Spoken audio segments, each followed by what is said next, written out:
Eu vou dar uma de comediante agora, vou lhe contar uma piada, certo? Isso aqui é para dar risada. O assunto é sério, mas é para rir. Por quê? Porque é a comédia. O que acontece? Ontem a PGR apresentou ao Supremo Tribunal Federal a denúncia contra o ex-presidente Jair Bolsonaro. Para começar a história, para nós que é trabalhador, né? A gente só trabalha, não tem tempo de estudar, não tem tempo de ver notícia direito, só escuta falar alguma coisinha por cima no trabalho, de vez em quando vê um jornal. O que acontece? Procuradoria-Geral da União, essa PGR, é um órgão do governo, onde o chefe, né, o Procurador-Geral da República, ou o procurador, o cara que indiciou o Bolsonaro, que acusou o Bolsonaro junto aos ministros do Supremo Tribunal, é um cara que foi indicado pelo Lula. Então, o Procurador-Geral da União, Paulo Gonet Branco, esse cara que foi indicado pelo Lula, acabou de acusar o presidente Jair Bolsonaro na tentativa de golpe do dia 8 de janeiro ao STF. Tem que rir primeiro para começar a história que esse negócio, o Bolsonaro está sendo acusado por uma coisa que aconteceu dia 8 de janeiro de 2023. 2 anos, 1 mês e 10 dias depois. Então levou 2 anos para que a Polícia Federal coletasse as provas, coletasse os depoimentos. Tinha lá aquele baixinho lá, o Mauro Cid, para a polícia prender o Mauro Cid, daí o Mauro Cid fazia delação premiada. Aí o Mauro Cid fez a delação premiada, acusou o Bolsonaro das joias, acusou o Bolsonaro de um monte de coisa, acusou o Bolsonaro de estar fazendo da arquitetura do golpe, de incentivar as pessoas aí para frente dos quartéis e para tentar até inclusive matar o Lula, o Alexandre de Moraes e o Flávio Dino. Daí o baixinho lá, para rir, cara, é para rir. O Mauro Cid, depois de dedar o Bolsonaro em todas essas coisas, foi para casa. Então o baixinho, depois de dedar o Bolsonaro, ele foi primeiro, tinha que dedar o Bolsonaro. Se ele dedasse o Bolsonaro, ele ia para casa. Se ele não dedasse o Bolsonaro, ele não ia para casa. É assim que funciona a delação premiada. Então ele dedou o Bolsonaro, acusou o Bolsonaro de um monte de coisa e voltou para a mansão com todo o seu dinheiro, com todos os seus patrimônios. Voltou para casa de boa e tá lá tranquilo, dando risada do povo otário que tem que trabalhar de manhã cedo para conseguir pagar o aluguel. Mas tá, tudo bem, é para rir, isso é uma piada, eu falei que é uma piada, né? O que acontece? Então 2 anos, 1 mês e 10 dias depois, agora finalmente o Procurador-Geral da República, indicado pelo Lula, acusou o Bolsonaro junto ao Supremo Tribunal Federal que o Bolsonaro estava envolvido em todos esses esquemas de falcatrua. Aí o que acontece? Lá no Supremo Tribunal Federal a gente tem 4 ministros do Supremo que foi escolhido pelo Lula. Tem 4 ministros do Supremo que foi indicado pelo Lula. Tem mais 4 ministros que foram indicados pela Dilma. Já são 8. São 8 ministros do Supremo que foram escolhidos pelo PT. Ah, não pode falar assim porque eles são seres supremos. Chegou, caiu o telefone de falar que esses caras são seres supremos. Mas o que acontece? De boa, o Supremo Tribunal Federal é composto por 11 juízes, são 11 pessoas. E desses 11 ministros do Supremo Tribunal Federal, 4 foram escolhidos pelo Lula, 4 foram escolhidos pela Dilma. Quer dizer que dos 11, nem mais da metade. De 11, 8 foi escolhido pelo Lula e pela Dilma. Então tem 8 ministros do STF que só viraram ministro do STF porque foram indicados pelo PT. Então tem 8 ministros do STF petistas. Não pode falar que é petista porque os caras são Supremo. Mas os caras só são ministros do Supremo Federal porque o PT escolheu, o Lula escolheu 4, a Dilma escolheu 4. Então, tem 8 ministros do Supremo Tribunal Federal que são petistas, ou que só são ministros porque que foram escolhidos pelo PT. Então, tem 8 ministros dos 11 que são do PT.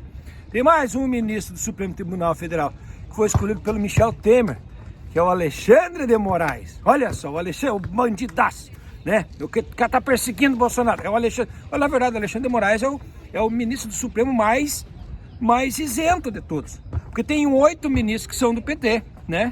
Tem o Alexandre de Moraes que foi escolhido pelo Michel Temer, que não foi escolhido pelo PT, e tem outros 2 ministros que foi escolhido pelo Bolsonaro. Então, dos 11 ministros do Supremo, a gente tem 8 escolhidos pelo PT, o Alexandre de Moraes e 2 escolhidos pelo Bolsonaro. Só 2 do Bolsonaro, o Alexandre de Moraes e 8 do PT.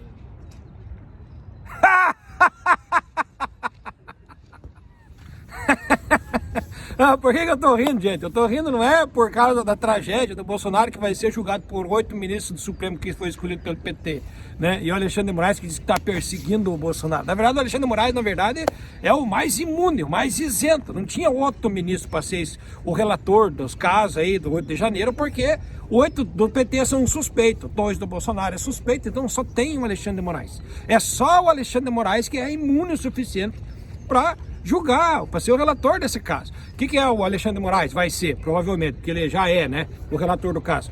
É o cara que vai mandar fazer prisão preventiva, o cara que vai mandar fazer investigação, vai mandar fazer derrubar sigilo bancário de fulano, de Beltrano. É o cara que vai acontecer, é o ministro que vai acontecer.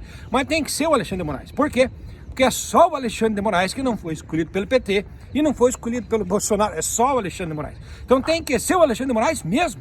Por questão de justiça. Aí que tá o troço, aí que tá a piada, aí que tá engraçado, cara. Porque como é que chama isso de justiça? Como é que você vai chamar o ministro, o Supremo Tribunal Federal de um Supremo Tribunal de Justiça, né, cara? É os caras que mexem com justiça, que vão decidir aquilo que é justo, aquilo que não é justo, que vão resolver um negócio que é justo, que não é justo. Como é que vai ser um negócio desse, cara? Se fosse o ministro do Supremo escolhido pelo Bolsonaro, que fosse o relator do caso, o Bolsonaro estava em casa. Jamais seria preso, jamais seria indiciado, não seria derrubado sigilo bancário, não seria nada.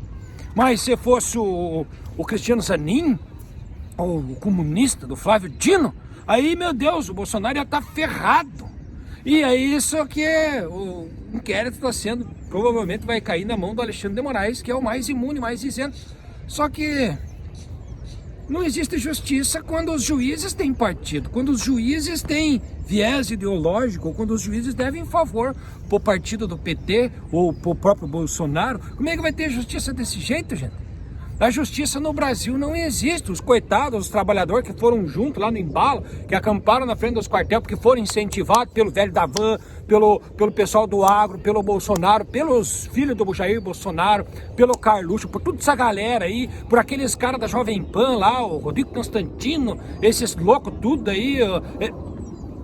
Cadê esses caras presos? Ninguém foi preso, só foi preso os trabalhadores. Os caras trabalhavam, deixaram de trabalhar para ir lá fazer manifestação, foram juntos lá no Rio de Janeiro. Ó, se fuder, todo mundo tomou no cu lá com 17 anos de cadeia. E o Bolsonaro, 2 anos, mais de 2 anos depois, ainda tá, agora que foi acusado. E ó, você veja a coincidência, a eleição é no ano que vem. Então o que a justiça no Brasil está fazendo? A justiça está administrando o andamento do caso conforme o calendário eleitoral. Por quê? Porque esse caso da justiça que pretende ser feita contra o Bolsonaro, ou justiça contra, essa justiça que supostamente seria feita com o Bolsonaro, ela está andando conforme o calendário eleitoral. Isso aí vai servir simplesmente para campanha política. Então a prisão do Bolsonaro, se calhar se vir, vai servir para campanha política, senão para o próprio Bolsonaro, para o candidato que o Bolsonaro indicar.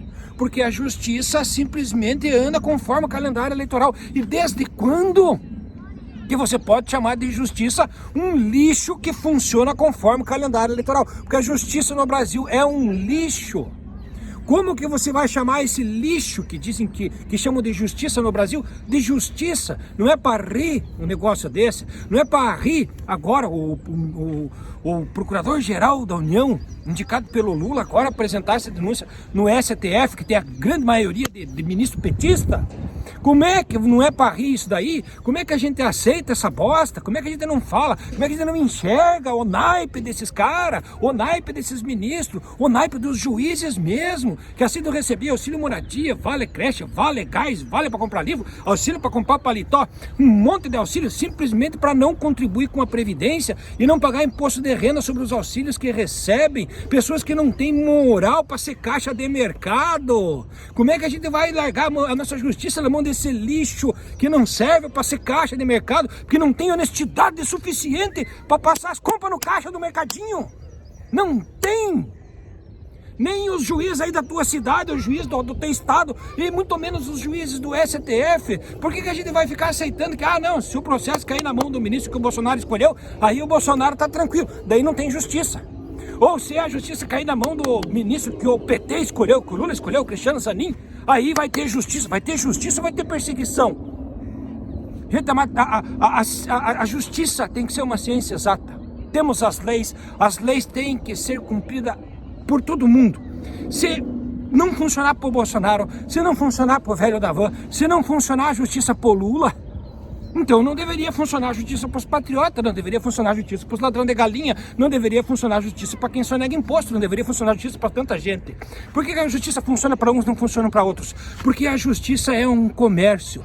E a justiça só deixará de ser um comércio quando o direito se tornar uma matéria exata, igual a matemática. 2 mais 2 é 4. E assim tem que ser a justiça. Temos a lei. Tentou fazer golpe, é tantos anos de cadeia. A polícia provou.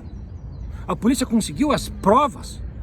E apesar das provas, agora com as provas, a justiça está preparando a campanha eleitoral do ano que vem. Mas esse vídeo era pra ser a comédia, né, cara? Não é pra ficar um revoltadinho aí querendo falar verdades na internet. Não é vídeo de verdade, quer dizer, é vídeo de verdade. Tô falando só a verdade, tem que falar a verdade aqui. Eu quero aproveitar essa oportunidade e deixar a observação. A gente precisa enxergar o seguinte, gente. A gente precisa tirar a justiça da mão de pessoas. Porque as pessoas que fazem, o que manipulam, o que trabalham na justiça, não servem para ser caixa de mercadinho, não tem honestidade suficiente. Eles não são honestos o suficiente. Tem juiz aí que tem medo de traficante, já faz, já enrola. Tem juiz que já não tem coragem de mexer com um político, já vai, enrola, deixa prescrever o caso. Né? Velho da van mesmo tem quantos processos que já prescreveu. O que acontece? Não existe justiça. A justiça se tornou um mercado. Por quê? Porque pessoas não servem para fazer justiça. Pessoas têm medo, pessoas têm ganância, pessoas se corrompem, pessoas aceitam propina, né? Os juízes mesmo, se a Receita for realmente pesquisar, pedir a comprovante dos patrimônios dos juízes aí, a maioria cai na malha fina. Cairia, né? Mas é sagrado, ninguém pode mexer com o juiz. Por que não pode mexer com o juiz? Por que tem que ficar sustentando esses caras? Você que trabalha. Por que você que trabalha tem que ficar sustentando esses filha da puta que ficam negociando, comercializando justiça? Então não é de parar com isso daí. Temos tecnologia para isso. Qualquer um, hoje no telefone, tem inteligência artificial para fazer pesquisa, para entender, para estudar, qualquer coisa que quiser. O governo, ou o Estado, a instituição Brasil, pode muito bem mandar esse lixeiro tudo embora. Tinha que mandar esses juízes de merda tudo embora. Vamos botar inteligência artificial fazer o que esses lixos não sabem fazer. Por quê? Porque os juízes do Brasil não servem para ser caixa de mercado. Eles não têm a honestidade suficiente e a prova disso é que eles aceitam receber mais dinheiro em auxílio para não contribuir com a Previdência e nem pagar imposto de renda do que recebem com o próprio salário. Então, os juízes brasileiros são desqualificados. Eles não têm a qualificação para ser caixa de mercado. Se estivessem trabalhando num caixa de mercadinho, estariam roubando, passando compra dos amigos sem passar na máquina registradora. Por quê? Porque aceitam receber auxílio indevido para receber mais dinheiro do Estado, mesmo sabendo que o Estado não tem dinheiro para saúde nem para educação. Então eu só queria deixar essa observação, gente, vamos deixar a risada, né? Bolsonaro vai para cadeia? Vai se convir, vai se valer a pena, se for para fazer a campanha, se ajudar na campanha vai, se não ajudar na campanha não vai, simples assim. Então eu só queria deixar essa observação no final desse vídeo. Vamos aproveitar essa oportunidade, vamos entender essa ideia, gente. Precisamos tirar a justiça da mão de pessoas, porque os juízes não servem nem para ser caixa de mercado. Eles não têm a moral, a honra, a honestidade necessária para passar compra no mercadinho. Como é que eles vão decidir o que vai ser justo, o que não vai ser justo? Essa cambada que aceita receber mais dinheiro em auxílio do que em salário, para não pagar imposto de renda e não contribuir com a Previdência. São pessoas desqualificadas. Pessoas não são qualificadas para mexer com justiça. Justiça precisa ser uma ciência exata. E como uma calculadora, a inteligência artificial precisa assumir o papel dessa pelegada. Queria deixar essa observação. Agora tenho dito e deixado a risada da comédia, né? Vamos prender Bolsonaro. Vamos prender Bolsonaro se ajudar na campanha. Se não ajudar na campanha, não vou nem prender. Simples assim. Qual é o teu título? E agora? Fui!